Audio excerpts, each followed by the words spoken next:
Bien, vamos a dar inicio a las clases virtuales que hemos preparado para este día.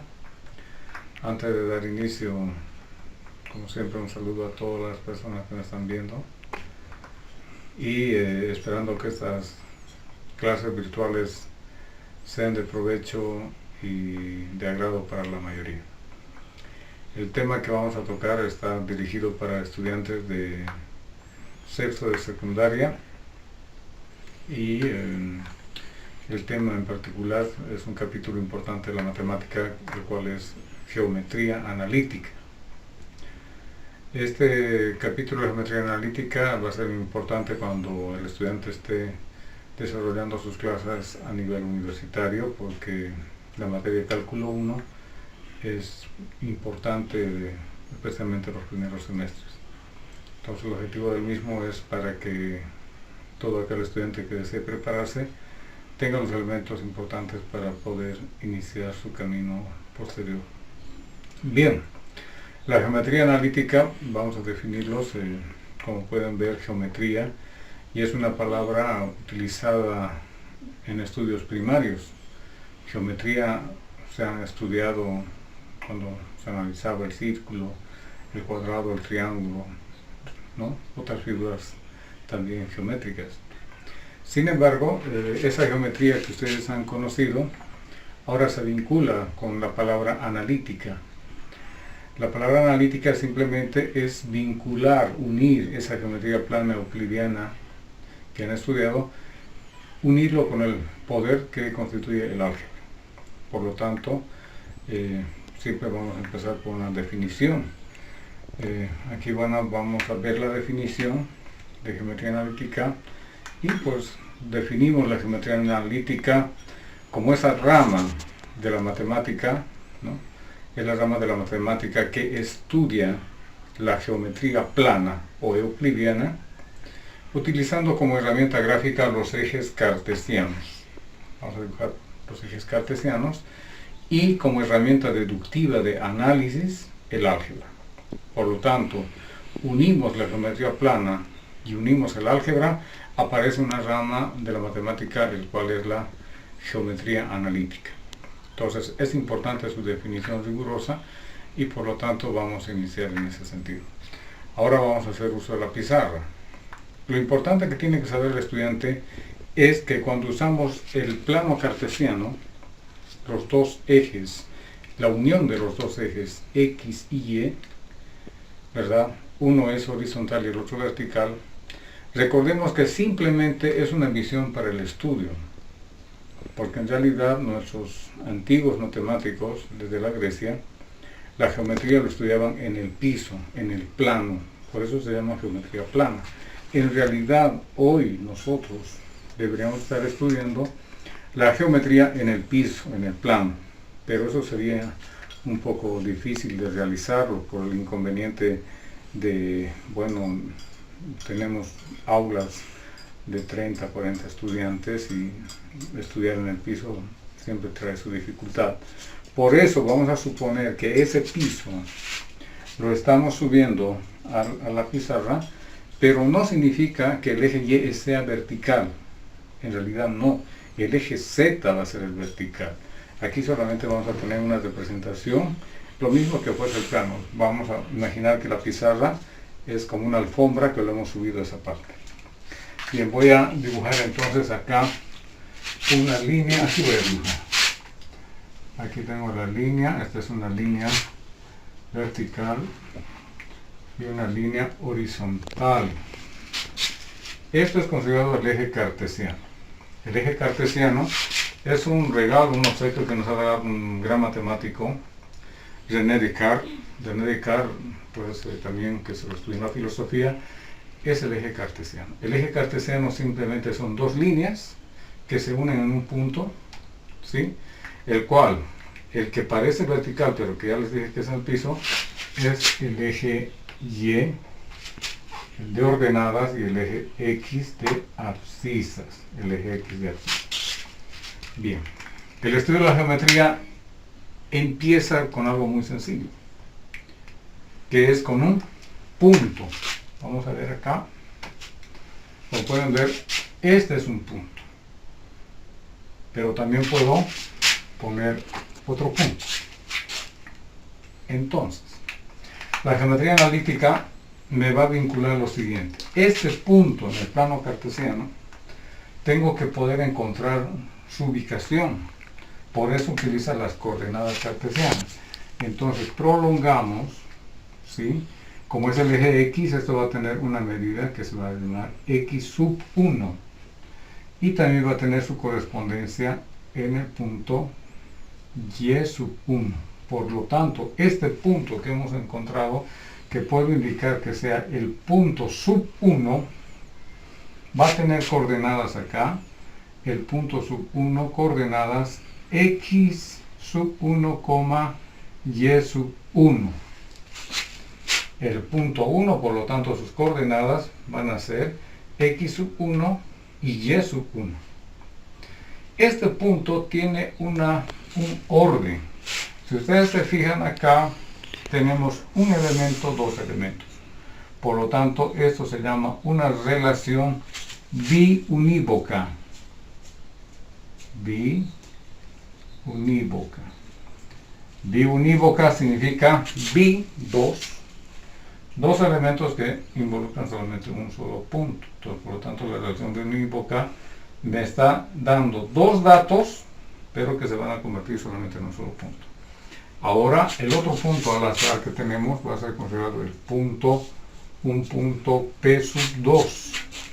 El punto P sub 2 también va a tener coordenadas correspondientes, ¿sí? Tanto en el eje X, que sea X sub 2, y también su correspondiente coordenada Y sub 2. Ya hemos encontrado esos dos puntos. Por lo tanto, acá pongo un punto y coma, el punto P sub 2 va a tener coordenadas X sub 2 y Y sub 2. Ahora, a la geometría analítica, ¿qué le interesa? Le interesa conocer algo. Por lo tanto, entre este punto que me ha dado el azar y el punto 2, a mí me interesa encontrar algo, una información importante, algo que me vincule. Por lo tanto, me interesa hallar a mí la distancia entre este punto y este otro punto. Esta distancia que hay entre el punto 1 y el punto 2 ya me va a poder dar una información sobre lo que corresponde a la geometría analítica. Por eso ahí utilizamos el poder de la geometría analítica. Como pueden ver, todo es análisis. Ese punto voy a prolongar, se encontraría en esta parte. Pero también me doy significativamente que aquí se me ha formado un triángulo rectángulo y le pongo su cuadrado con un punto. Recuerden que el triángulo rectángulo es una materia que se avanza en quinto de secundaria, juntamente con la materia de trigonometría. Por lo tanto, en todo triángulo rectángulo, la hipotenusa al cuadrado es igual a la suma de sus catetos al cuadrado. Esto lo hemos visto en los capítulos de trigonometría. Entonces, con ese análisis voy a poder encontrar que este intervalo, este pedazo que sería en este caso un cateto, tiene una distancia. Pero ¿cuánto vale esta distancia? Voy a suponer que del origen a Y sub 2 es una distancia, del origen a Y sub 1 es otra distancia. Y saber este intervalo simplemente significa hacer un análisis que va a ser la distancia Y sub 2 menos la distancia Y sub 1. Y por el mismo análisis aquí me doy cuenta que esta distancia va a ser X sub 2 menos X sub 1. Por lo tanto, este triángulo rectángulo va a tener como catetos Y sub 2 menos Y sub 1, X sub 2 menos X sub 1. Por lo tanto, Descartes, René Descartes, algunos le dicen Descartes, pero está mal pronunciado, su nombre correcto es Descartes. René Descartes encuentra la fórmula de la distancia entre dos puntos, indicándonos lo siguiente, que la distancia al cuadrado, porque es teorema de Pitágoras, va a ser igual a la suma de sus catetos al cuadrado, en este caso ordenando, x sub 2 menos x sub 1 al cuadrado, más el otro cateto que sería y sub 2 menos y sub 1 al cuadrado. Por lo tanto, esta fórmula aquí encontrada es una fórmula general de la geometría analítica. Esta fórmula se llama la fórmula de la distancia entre dos puntos. Distancia entre dos puntos en el plano. Muy bien, después de haber analizado ya la parte teórica de cómo hemos podido encontrar, cómo Descartes ha encontrado la fórmula de la distancia entre dos puntos, ahora nos toca analizar un ejercicio práctico, ¿no? Un ejercicio resuelto, tal cual como vienen en los exámenes de ingreso universitarios. Por lo tanto, acá dice un ejercicio resuelto, sea el punto P sub 1 menos 2, menos 3 y el punto P sub 2 5,4, hallar su distancia. Entonces, la solución va a partir, primeramente tenemos que graficar, por eso es geometría analítica. Entonces utilizamos el plano cartesiano para graficar. El punto 1 tiene coordenadas menos 2. Recordemos que el primer elemento corresponde al eje de las X, por la relación de unívoca. Por lo tanto, menos 1, menos 2. Menos 1, menos 2. Ahí está. Y el segundo elemento a el eje de Y, ordenadas. Menos 1, menos 2, menos 3. Menos 1, menos 2, menos 3. Por la relación biunívoca vamos a graficar, hallar el punto. Entonces su correspondencia, aquí unimos. Este va a ser el punto considerado P sub 1. Y hemos encontrado el punto P sub 1. Ahora llamaremos el punto P sub 2. El punto P sub 2. Me dice acá, vamos a corregir esto, posiblemente no se pueda ver bien, pero es un 5. Entonces, marcamos 5 unidades para el primero. Recordemos que el primero es a las X y el segundo corresponde a las 10 por la relación biunívoca. Por ejemplo, eje X, 1, 2, 3, 4, 5. Para X y para Y, 4 positivo hacia arriba. 1, 2, 3, 4. 4. La relación biunívoca lo vamos a encontrar de la siguiente manera. Relación biunívoca, ¿sí? Ahí está. Este sería el punto P sub 2. Ahora la pregunta me dice hallar la distancia entre este punto de aquí, esta distancia queremos encontrar, esta distancia D. ¿Cuánto vale esa distancia D? De acuerdo a la fórmula de Descartes me dice que la distancia al cuadrado es igual a x sub 2, ¿no? X sub 2 menos x sub 1 al cuadrado más y sub 2 menos y sub 1 al cuadrado. Eso es lo que me indica. Por lo tanto, simplemente tenemos que reemplazar valores. Eso significaría que la distancia al cuadrado va a ser igual a x sub 2. X sub 2, en este caso, recuerden que aquí vamos a poner, este sería x sub 2, y sub 2. Este sería x sub 1, y sub 1. Por lo tanto, x sub 2 me indica 5 menos x sub 1 menos 2 al cuadrado, y sub 2 que tendría el valor de 4 menos y sub 1 que tomaría el valor de menos 3. Aquí tenemos menos por menos, ley de Morgan. Recuerden que la doble negación se convierte en positivo, por lo tanto aquí no olvidemos el cuadrado por la fórmula. La distancia al cuadrado sería igual a 5 más 2 al cuadrado más 4 más 3 al cuadrado. La distancia al cuadrado sería igual a 7 al cuadrado más, también coincidencia, 7 al cuadrado. Por lo tanto, 7 al cuadrado es 49 y aquí también tenemos 49. 49 más 49 sería 98, por lo tanto la distancia al cuadrado va a ser igual a 98. Aquí tenemos un pequeño truco, elevamos a raíz cuadrada a ambos miembros de la igualdad, por lo tanto aquí simplificamos, entonces la distancia entre este punto y el otro punto va a ser igual a la raíz cuadrada de 98.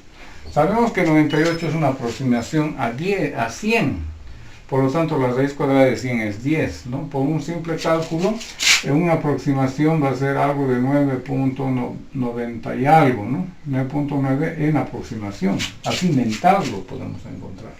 Si agarramos la regla y medimos, tiene que ser una aproximación. Sin embargo, para poder calcularlo realmente cuánto mide, pues hay que calcular la raíz cuadrada. Por lo tanto, calculando la raíz cuadrada de 98, ¿sí?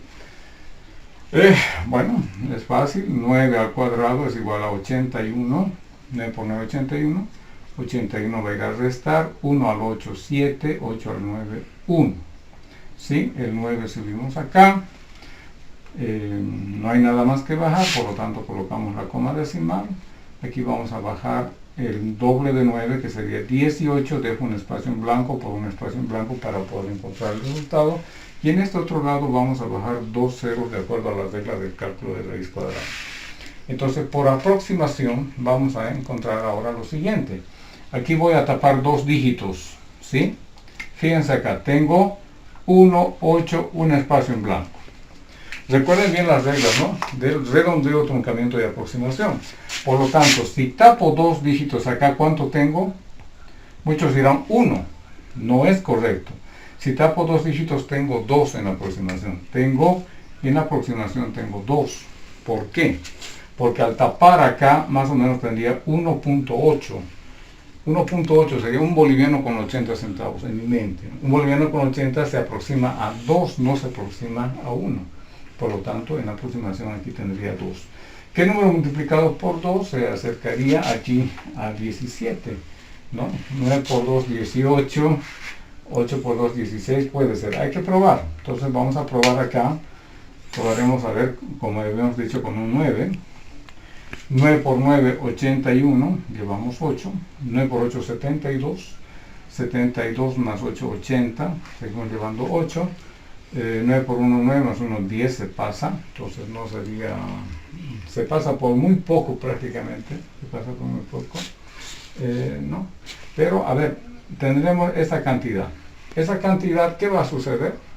¿Qué va a suceder? Tiene que ir a restar.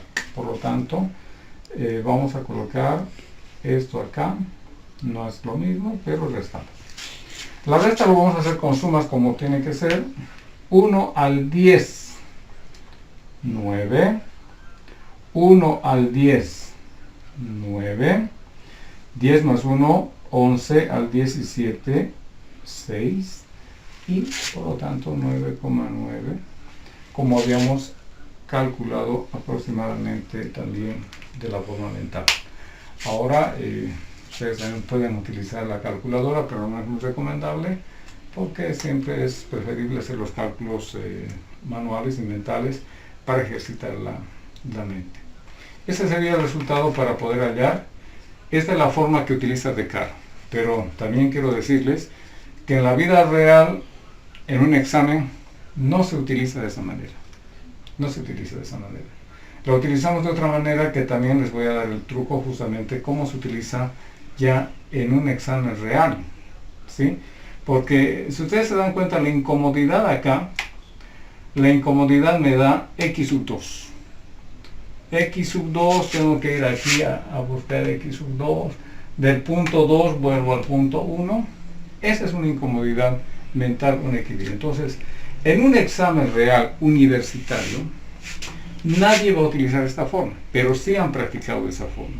Bien, ahora vamos a explicarles, ya les habíamos explicado cómo Renan Descartes enseñaba con su fórmula de geometría analítica, pero ahora también les había explicado que nadie en la vida real, en un examen, lo utiliza de esa manera. ¿Por qué? Porque nos lleva mucho tiempo. ¿Cómo se utiliza en un examen real, ¿no? En un examen ya universitario, a nivel superior, vamos a utilizar la misma fórmula pero modificada. Si ustedes se fijan, acá dice distancia al cuadrado es igual a x sub 1 menos x sub 2 al cuadrado más y sub 1 menos y sub 2 al cuadrado. ¿Qué es lo que ha cambiado? Les voy a poner a los que no tienen su memoria un poco muy visual. Esta es la de Descartes. Esta es la de Descartes. Aquí les pongo. Esta es la de Descartes. La fórmula que ustedes van a encontrar en todos los libros de geometría analítica. En todos está esa fórmula. Pero esta fórmula no se utiliza en la vida real, no se utiliza. Y muchos me dirán, pero ¿cómo que no se utiliza? Todos lo utilizamos. En un examen real vamos a utilizar esta fórmula. Esta. ¿Cuál es la diferencia? Simplemente aquí hay una conmutación de esos dos términos. Fíjense, x sub 1 menos x sub 2, y sub 1 menos y sub 2. Muchos dirán, pero no puede ser que sea lo mismo, no se puede entender, pero esto es un teorema demostrado, se puede demostrar, yo lo he demostrado, y esto funciona. Entonces, en la vida real utilizamos esto. Me piden hallar la distancia entre dos puntos. ¿Cómo lo voy a hacer en el examen? Yo digo, la distancia al cuadrado, fíjense, es igual a x sub 1 menos x sub 2. Ahora fíjense, el primero con el primero. Menos 2, menos 5, menos 7. Menos 7 al cuadrado. Directamente pongo menos 7 al cuadrado más. En este caso vamos a tener x sub 2 menos y sub 2. Menos 3, ¿sí? Aquí estamos, ¿no? Aquí está, ¿sí? Ahora y sub 1 menos y sub 2. El primero con el primero hemos hecho para esta parte, ahora el segundo con el segundo. Menos 3, menos 4, menos 7. Menos 7 nuevamente al cuadrado. Todo número negativo al cuadrado, positivo al cuadrado es positivo, por lo tanto aquí directamente 49 más 49, distancia al cuadrado, 49 más 49, 98, la distancia es igual a la raíz de 98 en aproximación 9.9 y ya está resuelto. Esa es la manera correcta como los estudiantes van a poder realizar. Ya no chiparnos tanto, sino directamente. Primero con primero, restamos, segundo con segundo, elevamos al cuadrado y tenemos eso.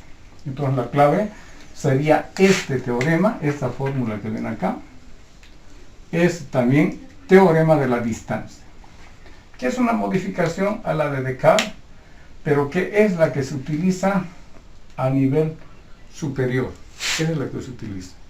No nos embargamos tanto. Bien, con eso concluimos la clase de geometría analítica, el tema de distancia entre dos puntos. Espero que ya con la guía de ejercicios más que van a tener haya sido de su comprensión, y por supuesto hay que trabajar mucho más. No basta un ejercicio para aprender, hay que hacer varios, y en los demás nos vamos a divertir ya con ejercicios con fracciones, con decimales, y ahí es el punto fuerte de la geometría analítica. Estos son ejercicios tipo A, sencillos, pero que se va a ir complicando un poquito más en los demás videos. Muchas gracias por su atención.